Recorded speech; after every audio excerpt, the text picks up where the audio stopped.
So welcome back, everyone. It's Rachel and Brittany here. We're back. We decided to do a season 2, so everyone should be so happy. We are going to start our second season with a deep dive on, drumroll, drumroll, drumroll, tacit knowledge. So I feel like it's something that everyone talks about and people still don't really know what it is. I'm excited to get into this with you. Roll the intro. What's the point of another KM podcast? Well, I tell you, we've got every kind of point, like power and share, laser and main, bullet and prize, focus and pain, power and stands for knowledge management, by the way. Laser and main, bullet and prize, focus and pain. Not another KM podcast. Not an Ep1 podcast. Not another KM podcast. Not just any other KM podcast. So, tacit knowledge, Tacit knowledge. right? We've talked about this before and how using KM lingo, language, like all those things throws people off like 100%. Mhm. So I've been kind of trying to refine how I say different things and how I interact with folks in general, like just trying to get them engaged in what I do for a living. So one of the easiest ways that I've been explaining it lately, and because I think I fall back on cooking, you know me, I cook for everybody, but I tend to fall back on this, is with tacit knowledge being something that is hard to kind of like put into words, right? If we have that, think about it this way, right? So I always grew up cooking with my dad. I mean, most of my earliest memories are like in the kitchen, hanging out with my family, doing things like it always is just a great place to be. But my dad had this remarkable palate, and he was the type of guy who would throw things together. He'd always be able to like replicate it, but when you'd ask him like, "Hey, what did you put in that?" He'd be like, "A sploosh of this," like, Such a dad. Such a whatever. dad thing. Yeah, such a dad thing, right? So he taught me a few of his recipes and their marinades, along with a few other things. But the marinade in particular that he used forever, he used it on London broil, he'd use it on lamb. He taught it to me, and for me, it is very much by smell when I make it, because there are zero measurements. Like literally, it's like some of this, some of that. So a while back, I had made the marinade and I brought it to dinner, right? I cooked dinner. My dad was in town, sat down, and I was so proud of it because it smelled like his. It looked amazing. And then he took a bite of the meat and he goes, "This is really good. You're getting pretty close." And I was like, "Thanks." He goes, "Did you remember to add the savory seasoning?" And I was like, "The what?" And he's like, "The savory seasoning." And I was like, "I've been making this recipe with you for about 10 years. Not once have you ever incorporated the savory seasoning. Never once." And I was, and he's like, "Oh no, it's always in it." And I've rattled off the recipe, ingredients that I knew of. And he's like, "Oh yeah, no, savory seasoning's definitely a part of that." And I'm like, "Cool." Had no idea. So to this day, I still do it without because I think it's pretty darn close. But, especially now that my dad's gone, trying to replicate some of his recipes, it's not like I can just ask him anymore, right? I Yeah. can't be like, "Dad, like, what did you put in this super obscure dish that you made all the time?" Right? He's not here to do that. So I've been able to go through and recover some of the recipes through old computer files, and actually found one where he, during the pandemic, was trying all sorts of different things. He made this drink for my mom, who he referred to as his cellmate during COVID. But I found an old recipe scratched out that he's like, a pound of this, a quarter of a cup of this, and then he goes a sploosh of. He literally wrote sploosh. So I was like, "Dad, how am I going to recreate this? Because I don't know what a sploosh is. My sploosh might be different than yours, right?" And at the bottom, he wrote something like, "Cellmate reports that it was a little too bitter. Need to add this next time," right? So the documentation piece. He's been able to Yeah. write it down and to keep track of the different pieces. But he, I will never be able to like go back and just grab all those recipes. So I think when I'm trying to explain tacit knowledge now, I rely a lot on that because I feel like it's a common story with so many people that they have their grandma's sauce recipe that they learned by hand and nobody wrote down, or they have like meatballs, or the roast turkey that everybody does for Thanksgiving, right? Everybody has their own unique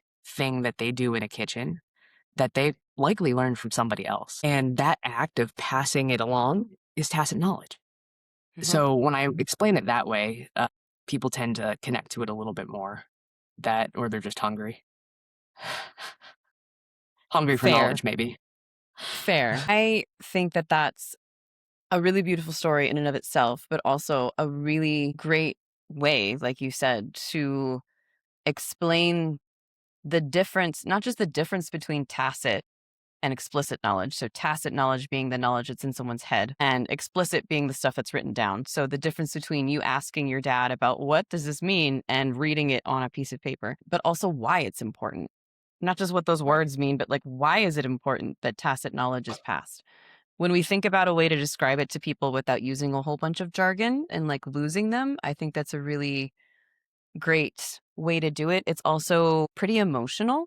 And I don't mean emotional in like the boohoo crying sense, but like emotional where your emotions are involved. And I think one of the things that makes tacit knowledge simultaneously so important, but also so difficult in a way to capture because there is a lot of emotion that is involved. That's actually something like it's a misconception that I hope that we can also clear up for people, is that when emotions are involved, it doesn't mean like kumbaya and everything's great and it's a soft, thing that's not really needing to be invested in. This type of knowledge that's in people's brains, that's gleaned from years of trial and error and experience Yeah.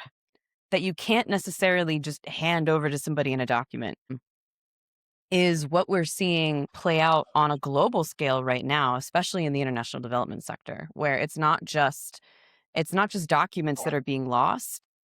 Entities and organizations are hemorrhaging staff, which represent Yeah. decades and decades and decades of experience in really critical areas like global health and food security and climate change, and these things that if you look at the world around you, we need experts in. We need that expertise. So I think the way that you have framed it and described it also helps kind of dispel that thing of, oh, this is just like a nice touchy-feely like thing. But no, it's actually something that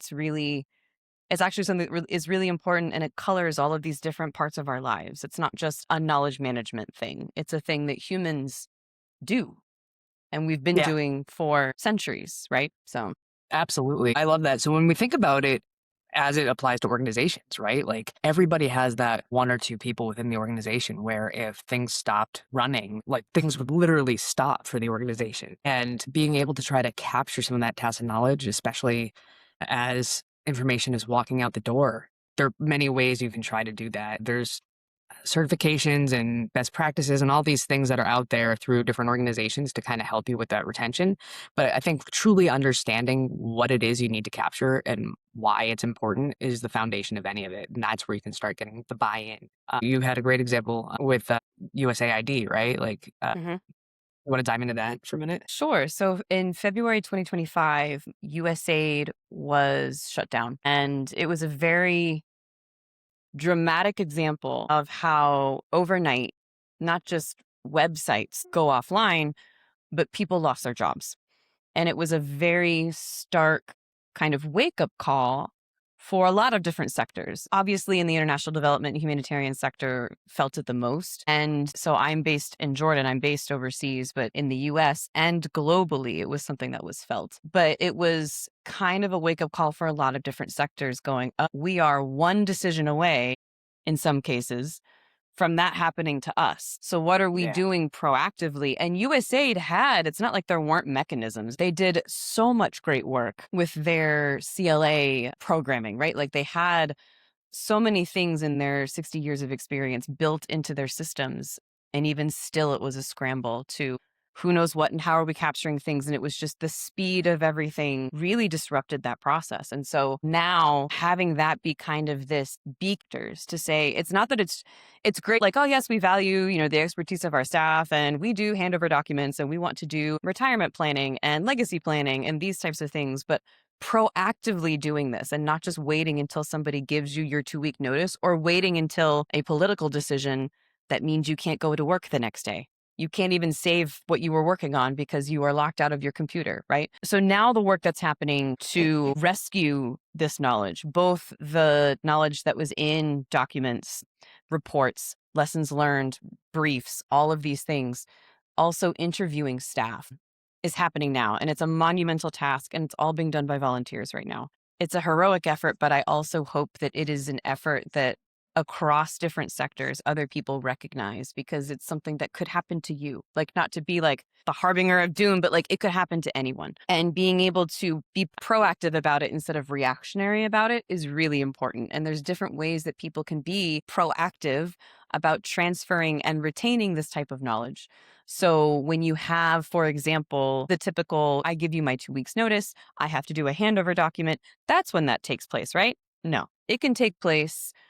Rachel, you've been working with us for 6 months. Let's have a meeting and let's talk about what you've learned about the last 6 months. Like, you build in this type of conversation into regular events. So you can celebrate milestones in someone's career. And as part of that, you have a conversation about, you did this really difficult project and you did it really well. What are the 3 key takeaways that you had? Or what would you recommend to somebody who's coming in new, who's taking over your position? Or, to be able to build that into the rhythm of work and Yeah. not wait until somebody is, hey, I got a new job. Hey, I'm retiring. Hey, they let go of my position and I don't even have 2 weeks. I have to clear my desk tomorrow.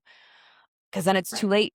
And so I think that this type of proactive, and that's a behavior, right? It's having conversations with our colleagues. It can be a coffee conversation, and that can happen virtually or in person. It's a water cooler conversation, or sometimes it's a formal interview where you sit down and we've crowdsourced questions and we go back and forth, and it can be a very structured process. But either way, it is a behavior about wanting to capture what that person knows, learn from it, and then also have that exchange. So I think that that's something that's also really important to keep in mind. And USAID is unfortunately, a great example of why that is so necessary, because you can see Yeah. on like a really big scale, a very dramatic, and now we're going through and trying to salvage what we can, right? But imagine if we didn't have to salvage. Imagine if the processes worked the way that we had intended them to. We couldn't have foreseen that something like this was going to happen. So having that be a lesson to everybody to more proactively build these things into the ways that you're working, and have leaders lead that charge, right? And volunteer themselves, like, hey, I'd like to transfer knowledge that I have. Let's have a meeting. Let's have a conversation, right? To set that tone for their staff and to have that be a behavior. So it's not, let's stop and do this knowledge management thing. It's knowledge sharing and transfer is part of our DNA, and it's how that we do our work.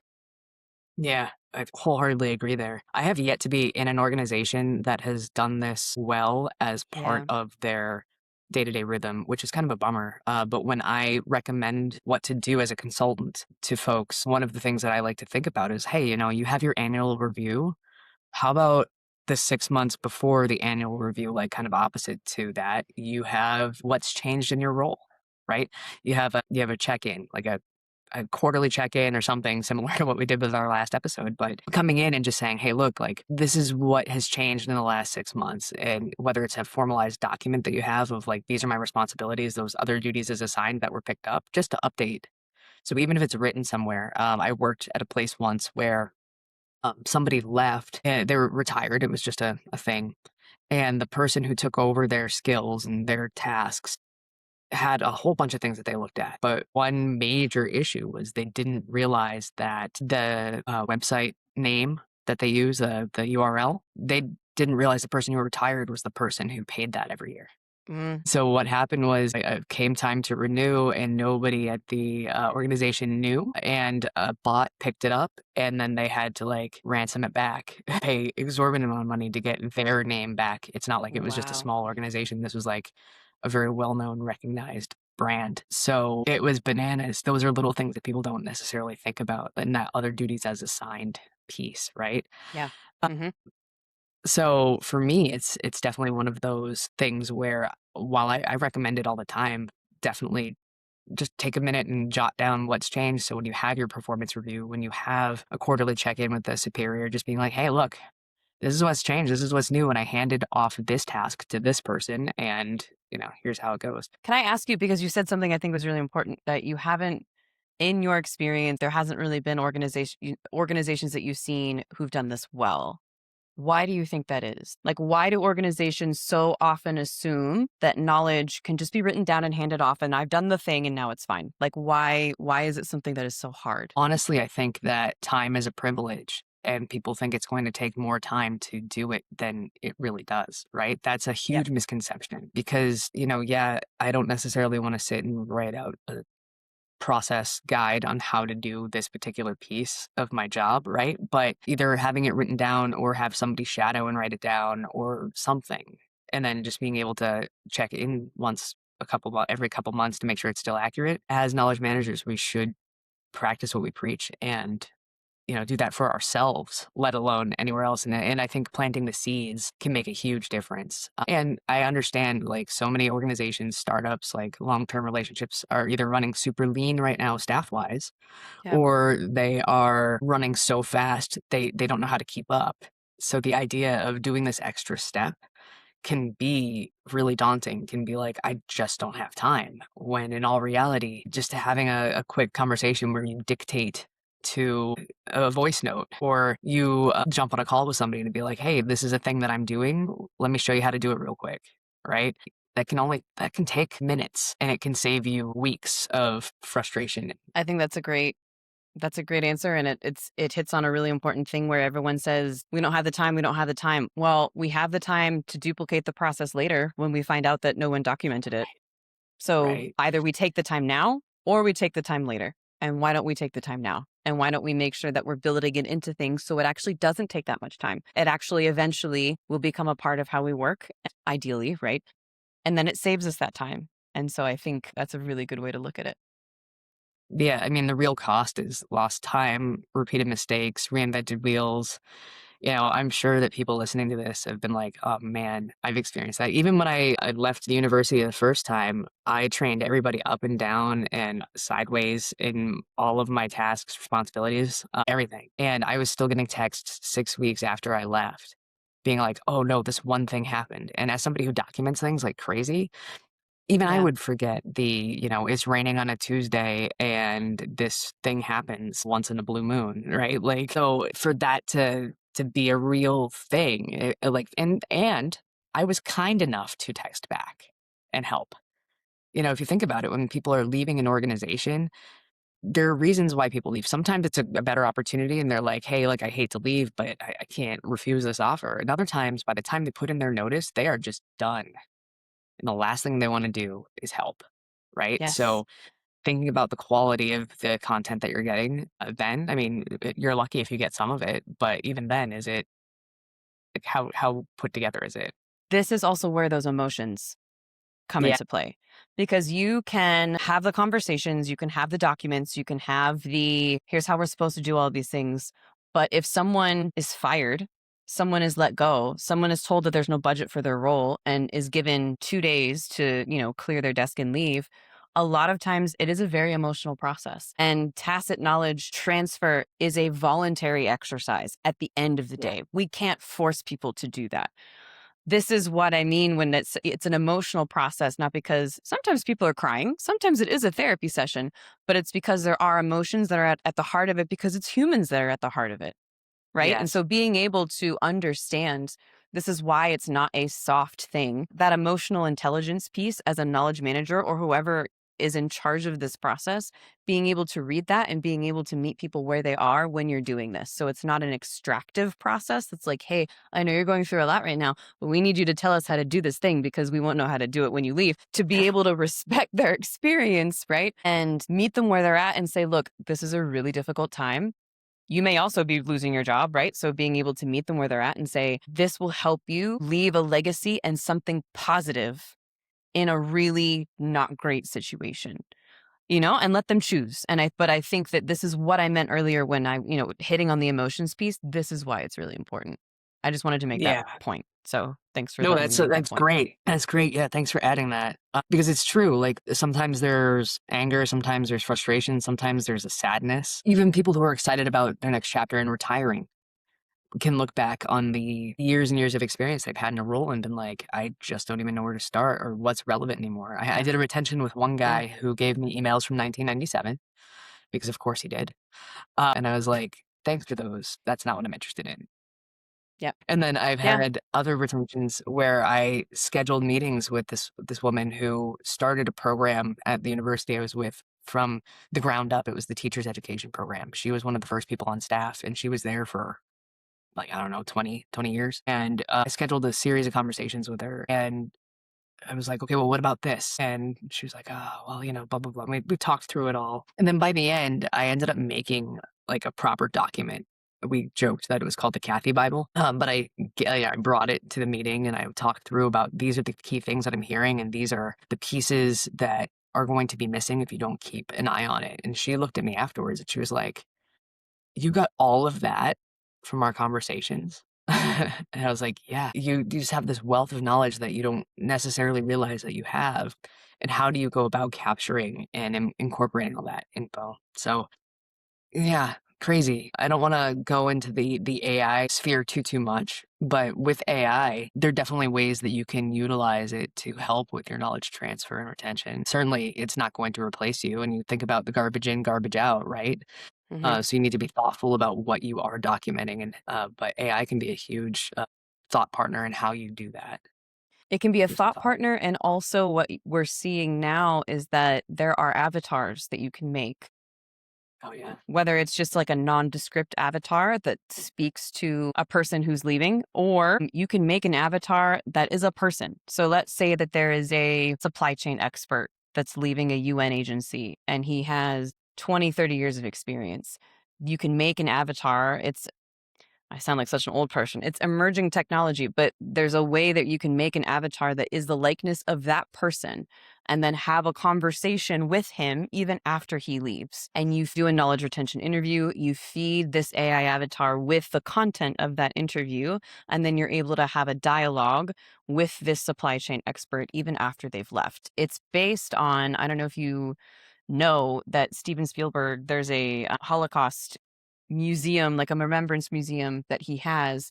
You are able to interact with a Holocaust survivor in a similar way. really? There's an avatar, and you are able to ask questions to a Holocaust survivor.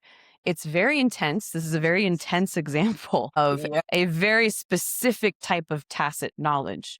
But that's the premise, right? Is that you're able to have this interaction and this dialogue with somebody that you otherwise wouldn't have, either because they have passed on in that case, or they are no longer at the organization. So AI can absolutely help you surface. If you've done a knowledge retention interview, it can help you retrieve that.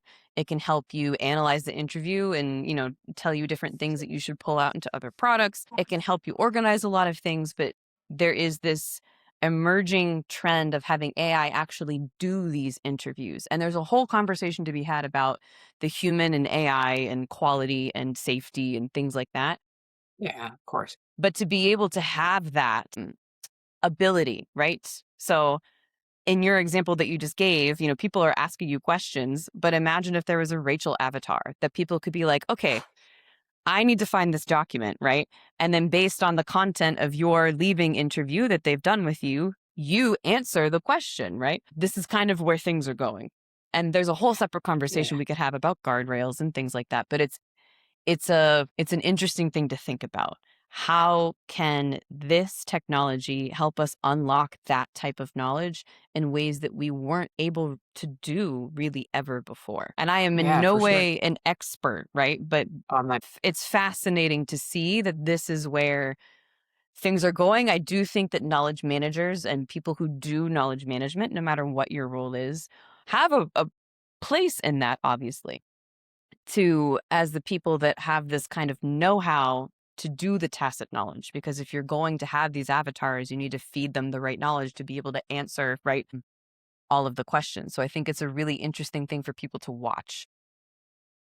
Yeah, I would agree. And going back to the time piece where people are like, I have no time to do this. Like, I hate to say that AI, when it is ethically applied, Yes. can be a phenomenal resource there. But one question that I have for you also is If somebody listening realizes that they're sitting on some tacit knowledge that nobody's captured, what's one small and doable thing they could do, like, I don't know, this week to get that out there? The easy question, if you're in person, if you're in an office, you go to an office and you're in person, schedule a meeting. Or even better, if you have some kind of, if your organization has a cafe or there's something that's outside and it's not super hot where you are, go for coffee. Like, have an intentional conversation or invite somebody to lunch. But what I would do if I realized that I was sitting on some knowledge that nobody's really captured and I wanted to make sure that somebody has it, in addition to leveraging whatever processes your organization has, if you have a lessons learned library, great, put it there.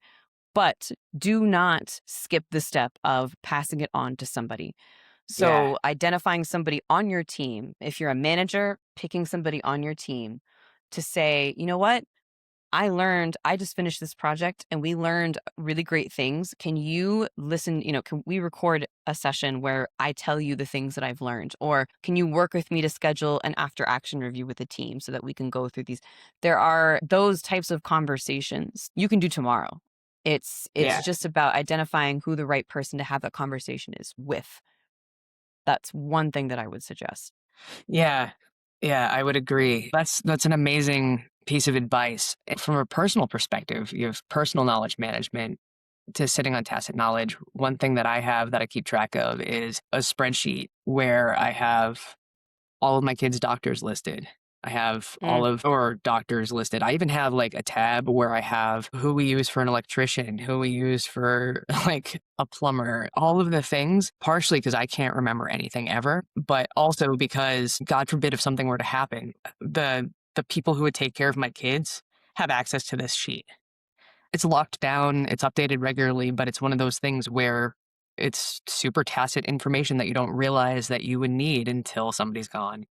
I think you just hit Yep. on something really important, which is even before you have the conversation that I was just saying that you should have, you need to understand what is the knowledge that I have that nobody else knows Yeah. or that is difficult for other people to know, right? It's identifying what that is in the first place. You shared that story with the woman that was like, oh, I have that experience. You got that from like what I told you. A lot of people don't realize that there are Yeah. things that they know, things that they've just done, either because it was easy or because they found a shortcut, just because they needed to get through their day. They don't know that other people don't know that. And so I think Yeah. that's one thing you can do when you stop listening to this episode is immediately in your own mind, what are the things that I know that I do at work? What are the things that I know? What are the processes that I do? What are the things that I own that if, God forbid, something happened to me tomorrow, nobody else would be able to do? And write those down, put them somewhere, and then start going through what are the conversations that I need to have in order for that to not be, because that should not be the case. I think that that's something when I think about how workplaces used to be versus how they are now, you should not be the only person who knows anything, Yeah. right? You can be an expert in something and still share that with other people. And I think that that's also what gets back to what we were saying about behaviors and what do I share and when do I share and things like that. But it's really understand what is the knowledge and expertise that if I did not come back to this place, people would be lost without. And that's a really important thing to think about. Yeah, for sure. So, what's one single sentence you want listeners to remember and repeat after the episode ends? Tacit knowledge is worth the time. Tacit knowledge is worth That's the time. tacit knowledge is worth the time. That's what I would want people to take away because we spend time designing projects. We spend time doing payroll. We spend time on millions of processes all the time because we find value in them and because we get something from them. There is a return on investment with tacit knowledge. And that's a kind of a cold way to look at it, but you know what I mean. Yeah. Tacit knowledge is worth the investment in time because it will save you time, headaches, duplicated work, all of that later. And especially in the international development humanitarian sector, where if you are late or if things are inefficient, there's actual lives that are at stake. And I know not everybody works with those types of parameters, but tacit knowledge is worth the time. That's what I would want people to take away. Yeah, I would agree. And maybe add upon it that tacit knowledge is easy to capture if you take that time, right? There's going to be some things that are hard to explain, but you're definitely not going to remember it if you don't try to document in some form or fashion, right? For me, it's very much, oh, I'll do it later. I'll do it later. But I have notes written all over my desk to myself because I need to remember how to do certain steps, or I need to remember to, pay my kids' college tuition, or like mow the lawn, or things like that. I need the reminders. So when you have something that's like tacit knowledge and it sounds daunting, and yes, it is worth the time, writing something down is better than writing nothing down. Or having a partial conversation that you want to expand upon later, just with somebody, is a Yeah. good way to start. So just start. Just start. I was about to say, it doesn't have to be perfect the first time, and there's no perfect way. There are ways that will match the person that you're trying to get the knowledge from, but there's no perfect way to do it. Just start. Starting is better than not starting. So I would agree with that. Heck yeah. Well, this is fun. I could A little talk bit about this for different hours than, with you. This is like, yeah, this I is, know, same. And it's something that people just like don't understand with knowledge management. I'm like, dude, it's probably the most universal piece of yeah, knowledge management you can do on a day-to-day basis. it's such a human thing. And it's taken so many different forms over millennia, right? Whether it's storytelling, cave drawings, over millennia throughout different cultures, that type of knowledge has been passed down, has been exchanged, has been transferred. And now we live in a world that's made up of corporations and organizations. And so that's the form that it takes. But you opened us with a really beautiful example of how, even in a family, there's this importance of tacit knowledge when it comes to recipes and family recipes, right? So it is a human way of interacting. We don't call it tacit knowledge because that's kind of a jargony, phrase. We call it, Right. this is the recipe my dad gave me and I'm trying to figure out how to do it. But I think that we all have those moments. And I think maybe that's something that I would want people to take away, is this isn't just like a KM thing. It's a human thing. And it's something Yeah. that we all do and we all participate in. We could all do it better, but we all do it. Yeah. And so many people get hung up on knowledge is power, right? But I like to Yeah, look at it as knowledge is opportunity, and being I able to like that. share that opportunity with other people. They have the opportunity to try new things, to see new perspectives, to grow. So, tacit knowledge is opportunity. So we've just given a bunch of random sentences, but knowledge is opportunity, just start, and tacit knowledge is worth the investment in I time. think I think we have some bumper stickers or some swag. We've got some tote bags in our future. Yeah, because God knows we need another tote bag. Oh my God. We need some cool swag for the pod. We could do that. That's fine. Yeah, no, swag with the pod, absolutely. I'm all done We'll being the bad workshop lady. it. No. We'll workshop it. It's fine. We'll just All right. All right. This was a good chat. Good chat indeed. good chat. Let's do it again. Yeah, let's do it. Like maybe, another season.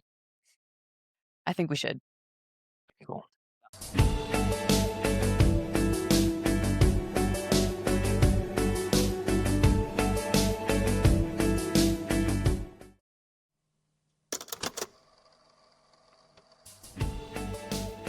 This episode of Not Another KM Podcast was edited by me, Rachel Teague. It was produced by Rachel Teague and Brittany Persinger. Our fantastic theme music was created by Chase Tremaine Music. Questions, comments, quips, quotes, or conundrums? Reach out to us at nakmpod@gmail.com.